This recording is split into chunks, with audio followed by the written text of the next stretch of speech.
Okay, so today we're going to solve maximum subarray. In this question, we are given an array and we have to find the maximum possible subarray sum in the array. So let's say we are given this array -2, 1, -3, 4, -1, 2, 1, -5 and 4.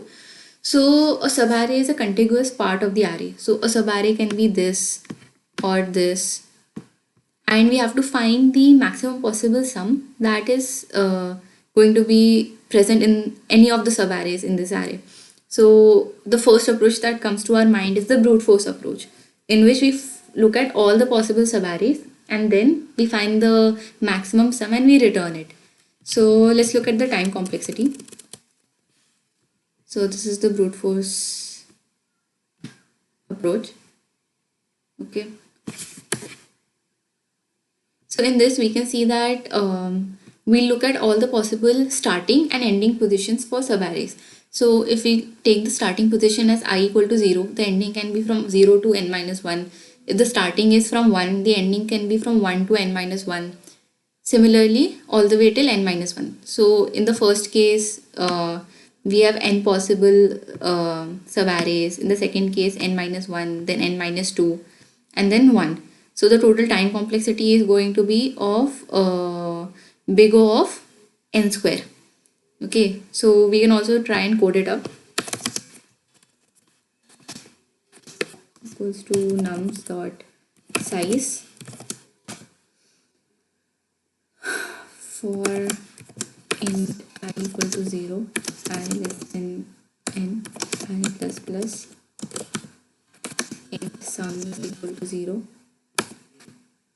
or int j equal to I, j less than n, and j plus plus, sum plus equal to nums of j. Now, if the sum for that particular subarray is greater than answer, we'll also have an answer variable int answer equal to int min. If the sum is greater than answer, then answer is equal to sum. So checking for all the subarrays, we'll return answer, right? Let's try and run this code.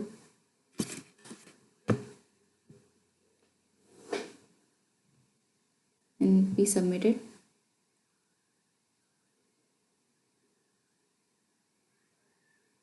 We'll get TLE because over here n is 10 raised to power 5 and we can't have n square time complexity. Okay. So the second solution that we can use is pre-computation, right?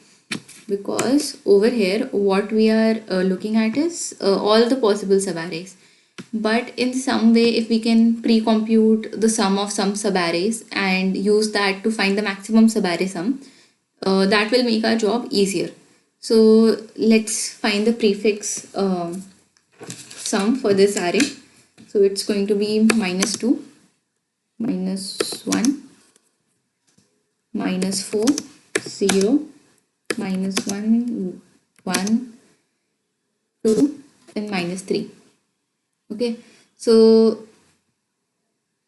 this is going to be the prefix sum array for this particular array, and a prefix sum is nothing but the sum for an array, subarray, which is starting at the beginning, that is I equal to 0, and ending at I. So prefix I, we look at this.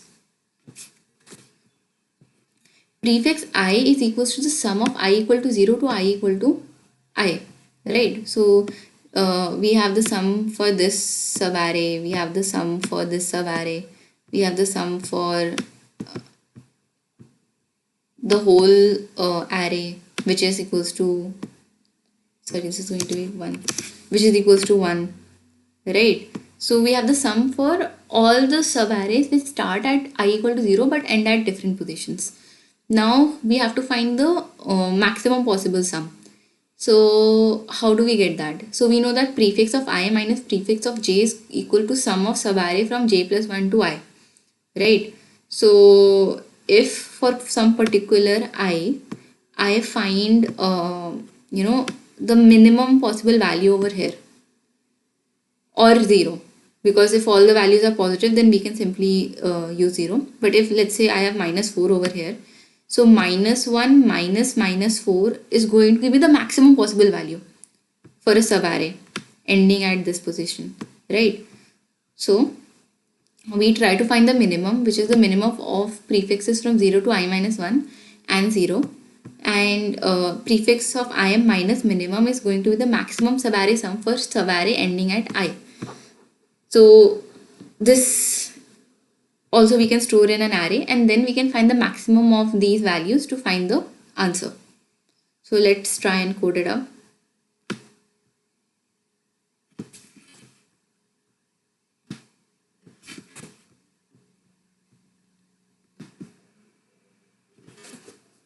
Okay, so we'll make the prefix array.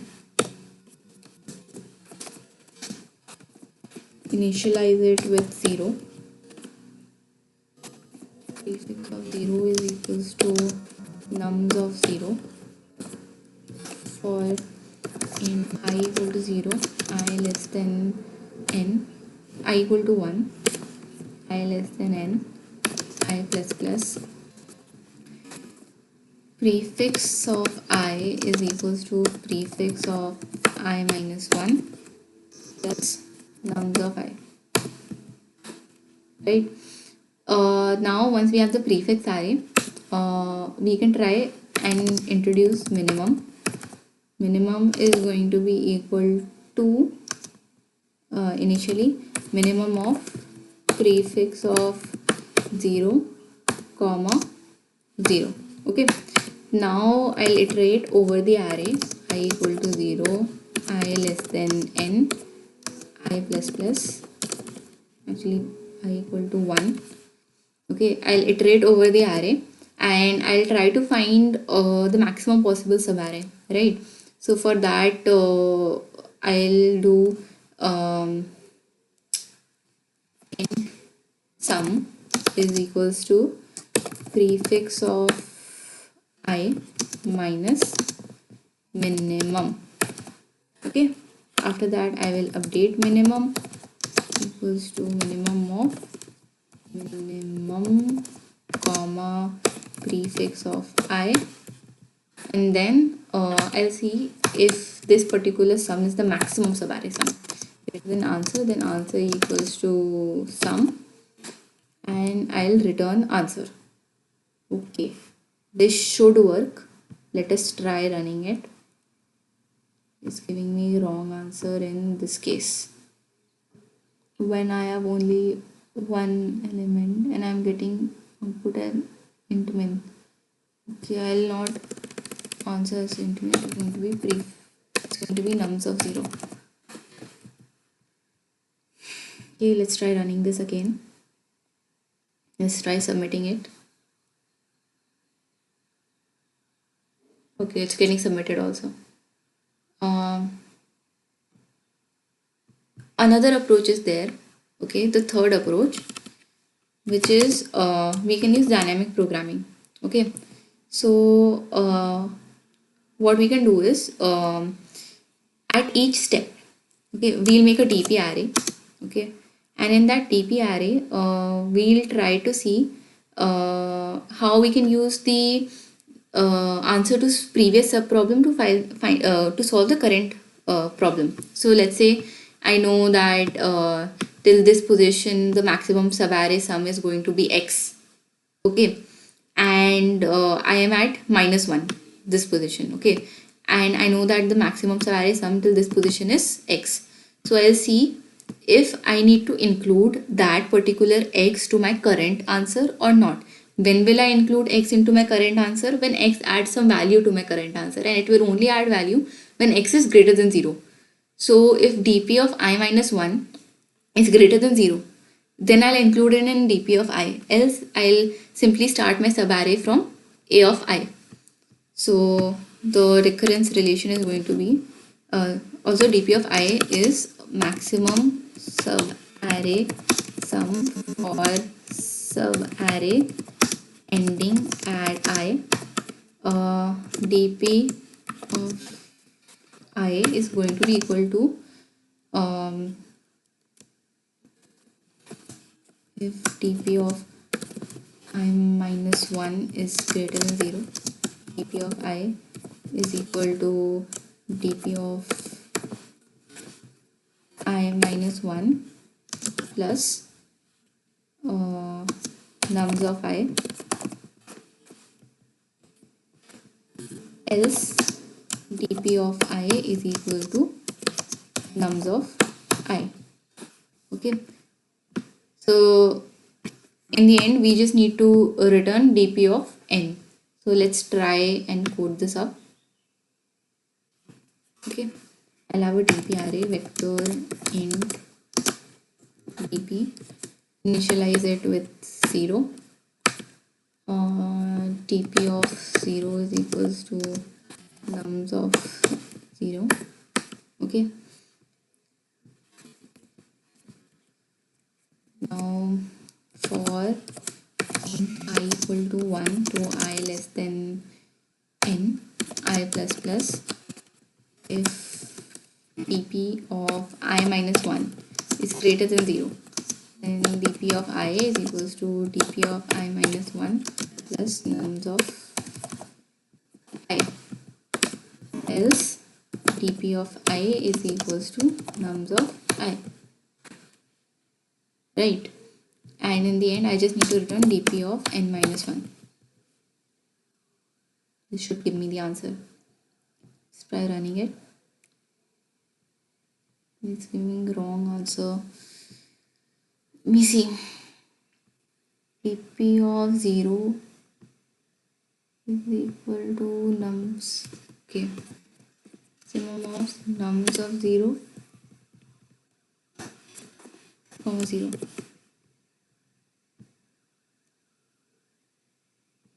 Still giving me a wrong answer.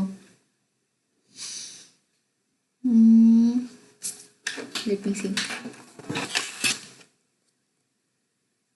If dp of I minus 1 is greater than 0, then dp of I equals to dp of I minus 1 plus nums of I.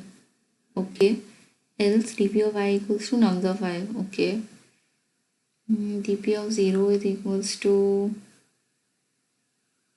nums of, I think this should not be maximum.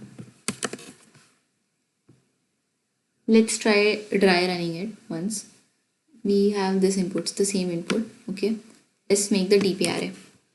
So dp of 0 equals to nums of 0. Okay, then dp of 1, we'll see dp of I minus 1, which is negative, so this is simply going to be 1. Then for minus 3, we'll have minus 2, this we'll have 4, for this we'll have 3, 5, 6, it's going to be 6, 1, this is going to be 5. So this is going to be a dp array. So it's giving me the wrong answer. Let's try and print the dp array. Plus of I. Okay, let's run it. We are having minus 2, 1, minus 2, 4, 3, 5, 6. Okay. So dp of I is a maximum subarray sum for subarray ending at I. We have to return the maximum of all of those. It's going to be max element dp dot begin, comma dp dot end. Okay, this should run. Submit.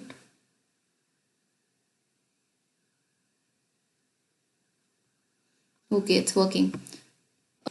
So the time complexity for brute force was O of n square. For prefix prefix array, we'll have time complexity as O of n. And for dp also, we'll have time complexity as O of n. Okay, so that was about it.